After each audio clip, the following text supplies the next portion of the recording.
یکی از بازی‌های تراکتور پرسپولیس رو گذاشتم که دقیقه ببینیم.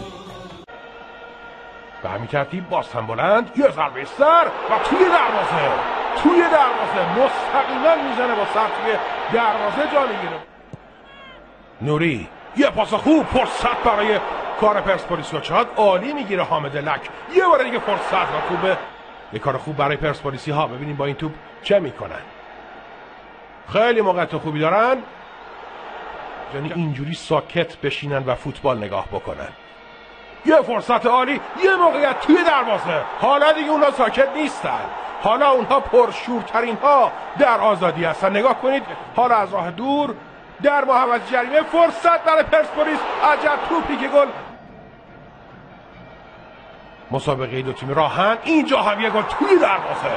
ادینیو کار خودش رو میکنه، حالا میره و به سمت تبریزی ها خیز برمیداره. او در آذربایجان و تیم تراکتور سازی.